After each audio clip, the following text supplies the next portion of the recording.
تب بھی آپ پراپر چیک اپ ضرور کروائیں.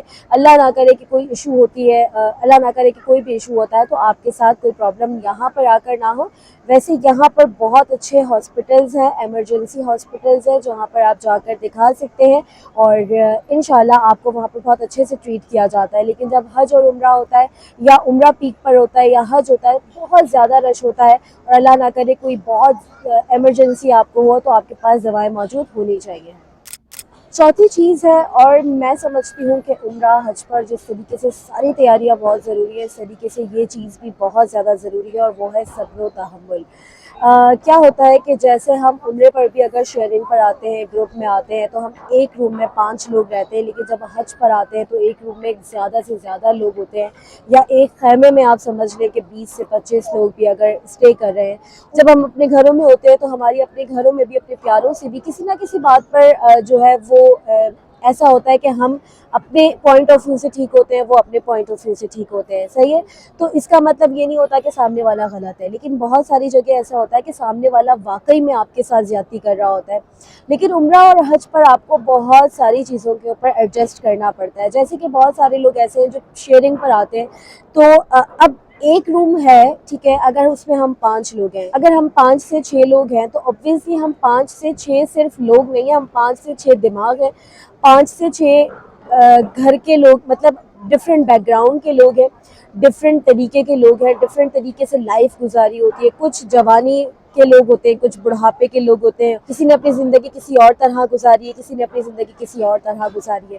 تو ہمیں بہت ساری چیزوں کے اوپر کرنا پڑتا ہے جی کمپرومائز. اس کے اندر یہ ہوتا ہے کہ آپ کوشش کریں کہ آپ کی طرف سے کسی کو تکلیف نہ ہو, اور آپ اپنی چیزوں کی حفاظت کرتے ہوئے, اپنی چیزوں کے ساتھ کرتے ہوئے, اپنے کام سے کام رکھتے ہوئے کوشش کریں کہ جتنا اخلاقیات سے آپ پیش آ سکتے ہیں, جیسے کسی کی ہیلپ کر سکتے ہیں, جیسے آپ چائے بنا رہے ہیں تو اپنے ساتھ والے کو بھی چائے پیش کر دیں, آپ کچھ اس طریقے سے ہے تو آپ ساتھ والے کے ساتھ کر سکتے ہیں. لیکن صبر و تحمل بہت زیادہ ضروری ہے.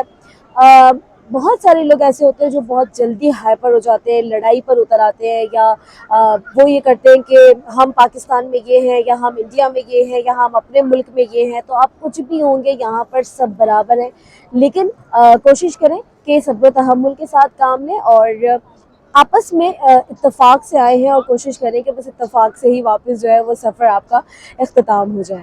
اپنے کپڑوں کا بہت خیال رکھنا ہے. پہلے سعودی میں عبایا لازم تھا, اب یہ ہے کہ حرم میں تو عبایا پہنتے ہیں خواتین, ابھی نہیں کمپلسری ہے. تو کچھ خواتین ایسی ہوتی ہیں کہ جو نہیں پہنتی, لیکن پھر ہمارے ہاں کیا ہوتا ہے کہ سفید رنگ کے لباس کو بہت احترام کے ساتھ پہنا جاتا ہے, لیکن پھر اس کے اندر بے پردگی بہت زیادہ ہوتی ہے.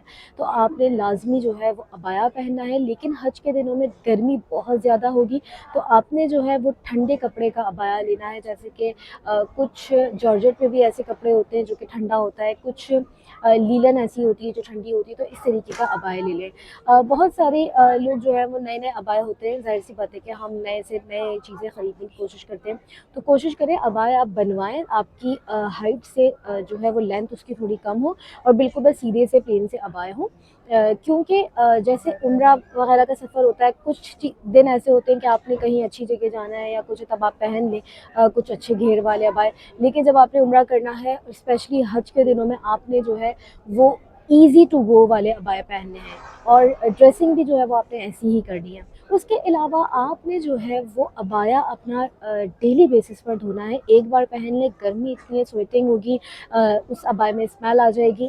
خراب بالکل بھی نہیں ہوتے, لیکن آپ اپنے ساتھ ڈٹرجنٹ لے آئیں. جیسے ہی آپ رات میں جائیں, اس کو جو ہے وہ بس سرف کے پانی میں کر کے اور سکھا دیں تو وہ سوکھ جاتا ہے. کیونکہ کیا ہوتا ہے کہ جب ہم طواف کر رہے ہوتے ہیں, اسپیشلی صفا مروہ کر رہے ہوتے ہیں, تو عبائے دوسروں کے عبائے کی وجہ سے ہمیں مسئلہ ہوتا ہے, ایسا ہوتا ہے. تو آپ نے بھی ہو سکتا ہے ایسا ایکسپیرینس کیا ہو, تو لازمی کوشش کریں کہ عبائے وغیرہ واش کریں. حضرت ابو ہریرہ رضی اللہ تعالیٰ عنہ سے مروی ہے کہ حضور پاک صلی اللہ علیہ وآلہ وسلم نے ارشاد فرمایا کہ جس نے حج کیا اور فحش کلامی اور گناہ کبیرہ میں مبتلا نہیں ہوا, تو وہ بالکل ایسا ہے جیسے کہ آج ہی اپنی ماں کے پیٹ سے پیدا ہوا ہو، اور یہ حدیث بخاری اور مسلم کی صحیح روایت ہے۔ تو بس یہی دعا کرتے ہوئے کہ اللہ پاک مجھے میرے ماں باپ کے ساتھ، میری فیملی کے ساتھ، میرے پیاروں کے ساتھ، آپ کو آپ کے ماں باپ، آپ کی فیملی، آپ کے پیاروں کے ساتھ مالی و جسمانی استطاعت کے ساتھ جلد از جلد خیر کے ساتھ فریضہ حج ادا کرنے کی توفیق نصیب کریں۔